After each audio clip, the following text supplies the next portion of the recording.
Welcome back. Let your body settle. Let the weight of the day fall away.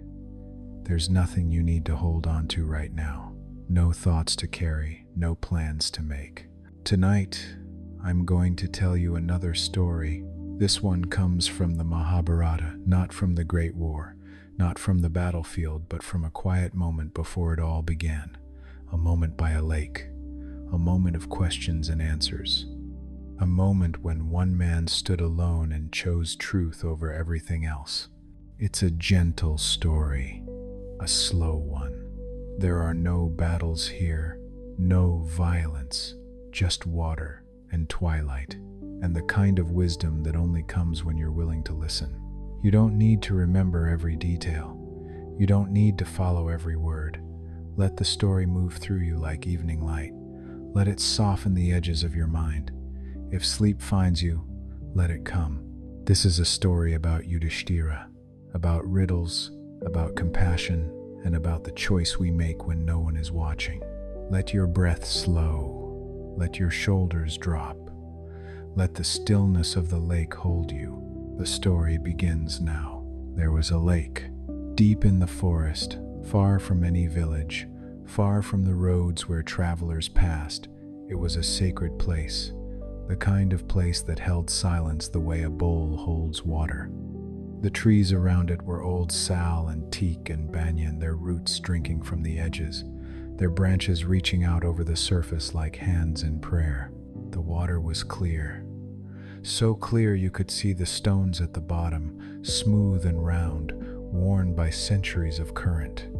And at the center, where the lake was deepest, the water was the color of the sky blue in the afternoon, gold at sunset, silver under the moon. No one came here often. It was too far, too quiet, and there were stories, the kind that kept people away. Stories of spirits, of voices heard in the mist, of travelers who drank from the lake and never returned. But on this day, 5 men came. They were brothers, not by blood alone, but by fate, by dharma, by the winding road that had brought them here, tired and thirsty, with dust on their feet and the weight of exile heavy on their shoulders. Their names were Yudhishthira, Bhima, Arjuna, Nakula, and Sahadeva, the Pandavas, sons of kings, warriors, princes in exile, wandering the forest for years, far from the palaces they had once called home. They had walked for days without water. The streams had dried. The wells they passed were empty. And now, as the sun began to sink toward the horizon, they saw at this lake shimmering through the trees like a promise. Yudhishthira stopped. He was the eldest, tall and lean, with a face that carried the marks of thought more than battle. His hair was tied back. His hands were calloused but gentle. He looked at the lake, and something in him hesitated. "Wait," he said, but his brothers were already moving. Nakula reached the water first. He was the youngest of the twins, swift and eager. He knelt at the edge, his hands cupped, ready to drink. "Nakula," Yudhishthira called. "Wait, let me..." But Nakula didn't hear, or didn't listen. He lowered his hands into the water, and then a voice came. It didn't come from anywhere you could point to, not from the trees, not from the sky. It came from everywhere and nowhere, deep and vast, like the voice of the earth itself. "Stop." Nakula froze. "This lake is mine," the voice said. "You may not drink until you answer my questions." Nakula looked around. He saw no one, just the trees, just the water, just the fading light. He laughed nervously. "Questions I don't have time for." He dipped his hands into the water and lifted it to his lips. And he fell, not violently, not with a cry. He simply collapsed, his body folding onto the stones, his eyes closing as if he had been pulled into the deepest sleep. Sahadeva, his twin, saw it happen. Nakula. He ran to his brother, shook him, called his name. But Nakula didn't move, didn't breathe. Sahadeva turned toward the lake, his face twisted with grief and anger. "What have you done?" he shouted. "Give him back." The voice came again, calm and unyielding. "Answer my questions, and he will wake. Drink without answering, and you will join him." Sahadeva's jaw tightened. He was not a man who bent easily. He knelt beside the water. "Ask then," he said. But before the voice could speak, Sahadeva drank, and he, too, fell. Bhima saw them both lying there, still as stones, his hands curled into fists. His chest rose and fell with rage. Bhima was not like his brothers. He was broad and powerful, a man built for breaking things, walls, weapons, anyone who stood in his way. "Show yourself," he roared into the trees. "Face me." No answer. Only the sound of water lapping against the shore. Only the wind moving through the leaves. Bhima strode to the edge of the lake. He didn't kneel. He didn't ask permission. He bent down, scooped water into his hands, and drank deeply. The voice said nothing. Bhima fell. Arjuna was next. The greatest archer in the world, the beloved of Krishna, the man who could split a hair with an arrow in the dark. He stood over his brothers, his face unreadable. He had heard the voice. He had seen them fall. But he did not believe in mysteries he couldn't solve. He believed in action, in skill, in his own strength. He drew his bow. "If there is something here," he said quietly, "let it show itself, or let it face the consequence of hiding." He knocked an arrow. He pulled the string taut, and he aimed not at the water, but at the air above it, where he imagined the voice might be. Nothing happened. He lowered the bow. He walked to the water's edge, and he drank. And he, too, fell. Now there was only Yudhishthira. He stood alone on the shore, looking at his brothers, 4 men, 4 lives, lying still and silent beneath the fading sky. His heart was heavy, but it was not panicked. Yudhishthira had lived long enough to know that not all battles are fought with swords. Some are fought with patience, with listening, with the willingness to stop and think before you act. He knelt beside Nakula. He touched his brother's face, felt the coolness of his skin. He was not dead, just held, suspended. Yudhishthira stood. He walked to the water's edge, but he did not drink. Instead, he spoke. "I am here," he said. "I am listening." The voice came. This time, it was different. Not angry, not cold, just present. "You are wiser than your brothers," it said. Yudhishthira bowed his head slightly. "I am only trying to understand." "Then understand this," the voice said. "This lake is mine. It has been mine since before your grandfathers were born. I do not keep it out of cruelty. I keep it because some things are sacred. Some things require respect." Yudhishthira nodded. "I respect that." "Then answer my questions," the voice said. "Answer them truthfully, and your brothers will wake. Fail, and you will join them." Yudhishthira's hands were steady. His voice was calm. "I will answer." The first question came like water flowing. "What is faster than the wind?" Yudhishthira closed his eyes.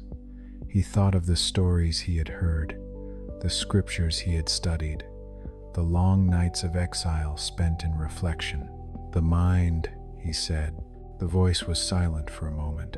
Then, "Yes, what is heavier than the earth?" Yudhishthira thought of the burdens he had carried, the weight of kingship, the weight of exile, the weight of choices made and unmade. "A mother's heart," he said. "Yes, what is higher than the sky?" Yudhishthira looked up. The first stars were beginning to appear, faint and far. The Father, he said, or Dharma, or truth. They are all the same. The voice paused. Then, yes, the questions continued, slow, thoughtful, each one a thread pulling at the fabric of understanding. What is more abundant than grass? Thoughts. What is that which, when renounced, makes one loved? Pride. What is that which, when renounced, makes one wealthy? Desire. What is that which, when renounced, makes one happy? Yudhishthira's voice was soft. Anger. The voice was quiet for a long time. The twilight deepened. The lake turned silver. The trees became shadows. And then the voice spoke again. One last question. Yudhishthira waited. What is the greatest wonder in this world? He thought of all the things he had seen. The palaces, the wars, the miracles, the suffering. And then he thought of something simpler. Every day, he said, people see others die around them. And yet, they live as if they will never die themselves. His voice was not sad, not bitter, just truthful. That, he said, is the greatest wonder. The lake was silent, and then, from the center of the water, something rose. Not a monster, not a demon, but a figure tall and radiant, draped in light that seemed woven from the water itself. It was a Yaksha, a spirit of the wild places, ancient and patient. Its face was calm. Its eyes were kind. You have answered well, the Yaksha said. Yudhishthira bowed. Your brothers will wake, the Yaksha continued. But first, I will grant you a gift. You may choose one of them to return. Only one. The others will remain as they are. Yudhishthira's heart tightened. Only one. Yes. He looked at his brothers. Bhima, the strongest. Arjuna, the greatest. Nakula and Sahadeva, the youngest. How could he choose?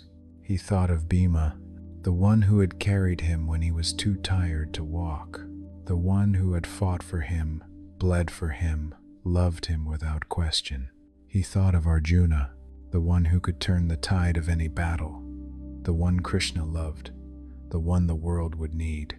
And then he thought of Nakula and Sahadeva, the twins, the quiet ones, the ones who never asked for glory. He closed his eyes, and when he opened them, he had made his choice. Nakula, he said.